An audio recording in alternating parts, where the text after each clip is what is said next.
It's not a win for anybody. It's a miserable deal. Basically, the EU felt it had no choice but to accept the unilateral imposition by Trump of a 15% tariff. The alternatives were worse. Trump was threatening 30% tariffs on all EU exports. That would have led to a complete trade war, which the EU cannot afford to have, given the very tense geopolitical situation that the world faces. So the EU basically resigned itself to this 15% tariff and will move on.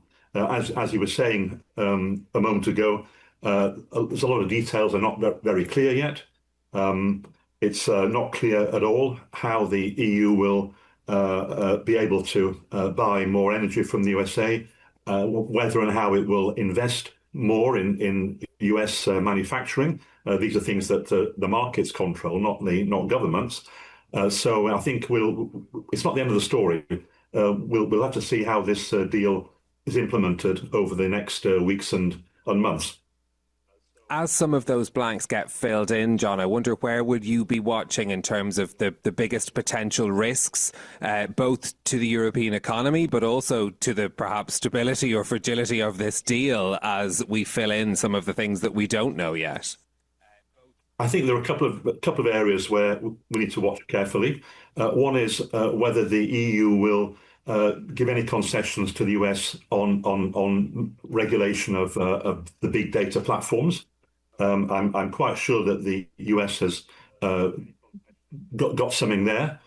Secondly, there's a commitment, very unclear, that the EU will reduce tariffs or remove tariffs on some agricultural imports from the USA. Very unclear what that could entail. And I think more generally, the commitment on the EU side to invest in the US manufacturing economy, very hard to see how that can happen. Yeah, and in a situation where Europe is trying to reindustrialize itself rather than export its manufacturing to the other parts of the world. So I think all those are three areas where we need to look carefully at the detail and see how it's implemented, if at all, in the months ahead. John, so it seems like the big takeaway from this is instead of getting 0 for 0 tariffs, we got 0 for 15, with the EU reportedly dropping most of its tariffs on U.S. goods being imported into the EU. Do you have any idea of perhaps how that could affect certain sectors in Europe? Well, it's not clear that the EU has in fact removed duties on US exports. They've made a commitment to reduce duties on certain categories like agriculture, but let's see how that can be done. So I don't see any EU commitment, really, any legally binding commitment to remove duties on US exports. In practice, with the exception of agriculture, this is not a big deal. Most exports from the US come into the EU duty free. There's some very few exceptions, agriculture being the main one. So I think we need to let the dust settle and see the details of this agreement before we can pronounce on whether the EU has actually made any concessions.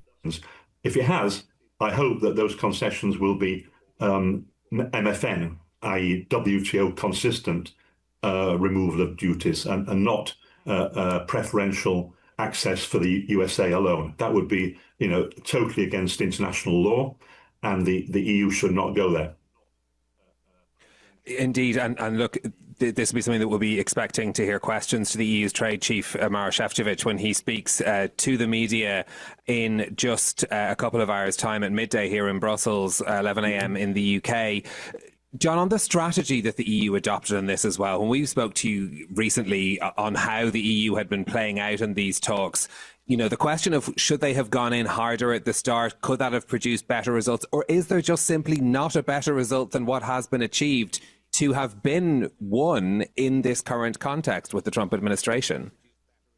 Well, it's very hard to say. I personally, drawing on my own decades of experience, always felt that the EU should have been tougher earlier on, and not being more ready to impose retaliatory measures.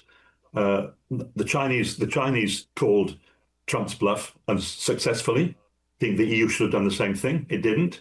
Why didn't it do that? I think two reasons. One, it believed wrongly that it was negotiating with a rational, sensible negotiating partner. Yeah, I mean that's what the EU is used to doing, that mutually beneficial reciprocal agreements. Trump doesn't have that kind of playbook.